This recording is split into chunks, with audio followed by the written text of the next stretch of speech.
दोस्तों इस वीडियो में आपको पर्वत से संबंधित सारा कॉन्सेप्ट क्लियर हो जाएगा कि उत्पत्ति के आधार पर मतलब पर्वत बने कितने प्रकार के हैं, कितने प्रकार के होते हैं, कौन कौन से पर्वत किसके अंतर्गत आते हैं, सारा कुछ इस वीडियो में बताएंगे। तो वीडियो को पूरा देखिए लास्ट तक।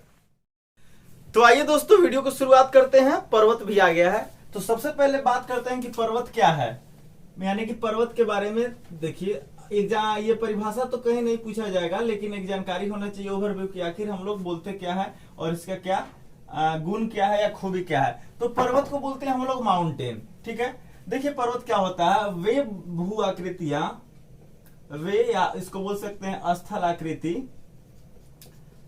जो क्या हो आसपास के स्थानों से ऊंचा हो। यानी अब ऊंचा कितना हो तो उसका भी एक बताया गया है मापदंड कि लगभग जो है कम से कम 600 मीटर से क्या हो वो अधिक हो। अब देखिए 600 मीटर से अधिक हो और साथ ही साथ क्या करना है, वो अपने शिखर पे यानी कि जो सबसे ऊंचा वाला भाग है वो अधिक ढलान पे हो। वहां पे क्या होना चाहिए, अधिक ढलान या अधिक ढाल बोलिए या ढलान बोलिए, ये होना चाहिए। मतलब एक तीव्र जो है ढाल होना चाहिए, यानी कि ऊपर का जो क्षेत्र हो वो क्या होना चाहिए, नुकीला होना चाहिए। उसी को हम लोग क्या बोलते हैं, पर्वत बोलते हैं या पहाड़ बोलते हैं। देखिए ये जो 600 मीटर कहीं कहीं 1000 मीटर भी लिखा होता है, तो ये ऊंचाई जो है औसतन है 600 मीटर, 800 मीटर, 1000 मीटर, ये सब किस में आएगा, पर्वत में आएगा। और जो पर्वत से छोटा होता है, दिखने में पर्वत जैसा ही होता है, ज्यादा ऊंचा नहीं होता, उसको हम लोग क्या बोलते हैं, पहाड़ी बोलते हैं।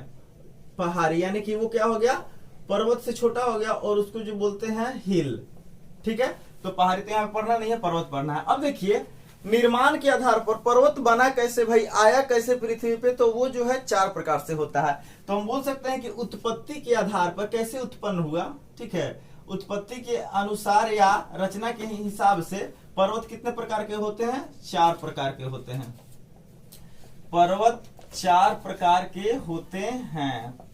पर्वत के प्रकार कितने हैं, 4 हैं। आइए बारी बारी से इसको देखते हैं और एग्जाम्पल को देखते हुए समझते हैं, पूरा कॉन्सेप्ट हो जाएगा क्लियर। तो सबसे पहला जो आता है वो होता है वलित पर्वत। वलित पर्वत या इसी को हम लोग बोलते हैं मोरदार पर्वत। वलित या मोरदार पर्वत। अब मोरदार क्यों बोलते हैं ये सब बता रहे हैं आपको। मोरदार पर्वत इंग्लिश में बोलते हैं फोल्ड माउंटेन्स। इंग्लिश भी याद करना जरूरी है, क्योंकि जो अब दूसरे वाला हम बताएंगे उसमें इंग्लिश के आधार पर हिंदी में भी नाम रखा गया है, इसलिए तो इसको हम बोलेंगे फोल्ड माउंटेन। अब देखिए फोल्ड माउंटेन क्या है, जैसे कि नाम से पता चल रहा है मोरदार। जैसे पृथ्वी जो है उसको क्या प्लेट में बांटा गया है एक अध्ययन के दृष्टि से कि ये इस तरह से ये प्लेट है, ये प्लेट है, हालांकि प्लेट में बटी हुई नहीं है।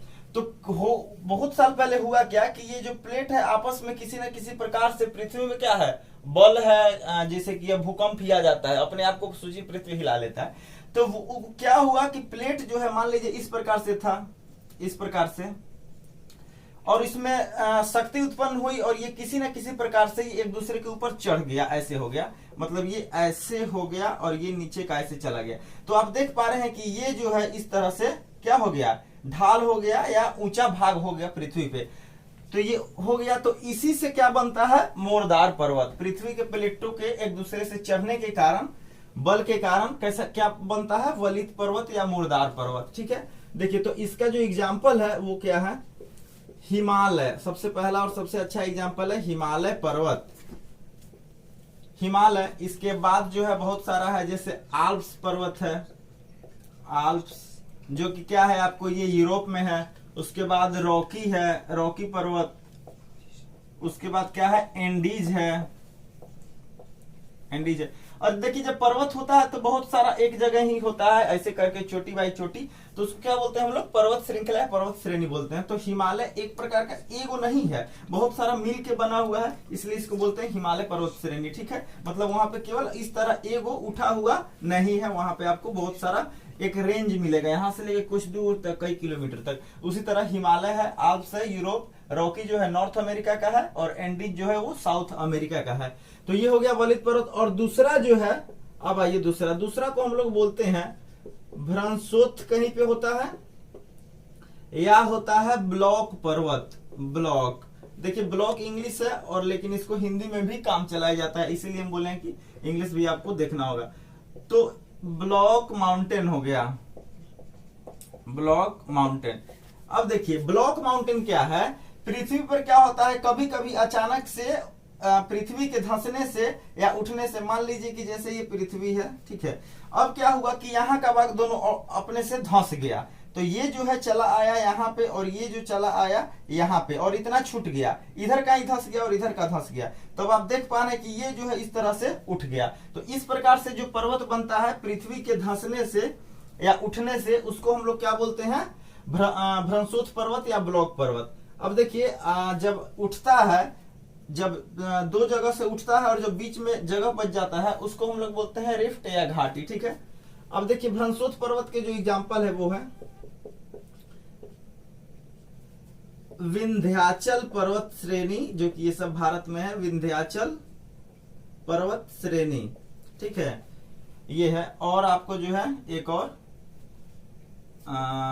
सतपुरा की पहाड़ियां आना, सतपुरा श्रेणी, ये जो है आपको भ्रंशोत्थ पर्वत या ब्लॉक पर्वत के उदाहरण है। अब देखिए तीसरा प्रकार जो है वो है ज्वालामुखी, ज्वालामुखी पर्वत। अब पर्वत नहीं लिख रहे हैं यहाँ पे, इसको लिखेंगे वोल्केनिक। वोल्केनो मतलब होता है ज्वालामुखी, और चूंकि यहाँ ज्वालामुखी एक तरह से एडजेक्टिव का यहाँ पे बोध हो रहा है, इसलिए इसको लिखे हैं वोल्केनिक माउंटेन। देखिए वोल्केनिक माउंटेन क्या है, पृथ्वी के अंदर से जो निकले हुए राख, गर्मी, मिट्टी से जो मिट्टी के जमाव से जो हो जाता है, जो पर्वत बनता है, उसको हम लोग क्या बोलते हैं, ज्वालामुखी पर्वत, ठीक है। तो इस प्रकार का जो एग्जाम्पल है वो है, एग्जाम्पल जो है वो है माउंट एटना पर्वत, स्ट्राम्बोली, बहुत जगह है, तो ये आपको जो है मुख्य मुख्य एग्जाम्पल बता रहे हैं। माउंट एटना, स्ट्राम्बोली, ये सब जो पर्वत है वो कैसा है, वोल्केनो पर्वत है, मतलब वहां से जो है बीच बीच में आपको निकलते रहता है। ये सब जो है इटली में है, इटली में है, ठीक है। अब देखिए जो सबसे लास्ट में आता है वो क्या है, वो है अवशिष्ट पर्वत। बहुत बार पूछा जाता है, ये सब ध्यान रखना होगा। अवशिष्ट पर्वत, जैसे कि नाम से पता चल रहा है अवशिष्ट, अब बता रहे हैं क्या होता है। अवशिष्ट का होता है रेसिडुअल माउंटेन। अब देखिए ये क्या है, ये जो है प्राकृतिक मौसम से या पानी से, बरसात से, नदी से क्या हो रहा है कि उसका क्षरण हो रहा है, अवशिष्ट हो रहा है, यानी कि मतलब बहुत साल लगता है, आंधी से कुछ उसका भाग खत्म हो रहा है, मतलब वो क्या हो रहा है, क्षरण हो रहा है। तो इस प्रकार का जो पर्वत है वो क्या होता है, अवशिष्ट पर्वत। जैसे कि सबसे पहला एग्जांपल है और सबसे बेस्ट एग्जांपल अरावली की पर्वत, यानी जो है उसका लगातार ह्रास हो रहा है, ठीक है। अरावली पर्वत जो कि क्या है, भारत में है, राजस्थान, गुजरात इस साइड में है। इसमें जो है दो मुख्य प्रकार से जो प्रश्न पूछा जाता है वो ये पूछा जाता है कि इनमें बताइए नवीन पर्वत कौन है, मतलब कि नया पर्वत। नया का मतलब कि ये जो ये कह सकते हैं कि जो बिल्कुल बाद में बना या किसी प्रकार से उत्पन्न हुआ बाद में, तो ये नहीं कि, तो ये पहले बता रहे हैं कि नवीन पर्वत में कौन सा आता है, वो आता है हिमालय। और जो सबसे पुराना है दुनिया का, मतलब वो आता है अरावली पर्वत, ठीक है। पुराना का मतलब ये बहुत पहले से है, ये समझिए, और नया का मतलब ये इधर का है। तो इधर का मतलब ये नहीं कि ये कुछ सालों पहले का है, मतलब ये बहुत सालों का है, लेकिन इसके अपेक्षाकृत ये क्या है, पहले है। तो ये जो है नवीन माना जाता है। नवीन पर्वत के उदाहरण है हिमालय, कहीं पूछ दिया जाएगा, और अरावली क्या है, प्राचीन पर्वत के उदाहरण है, ठीक है।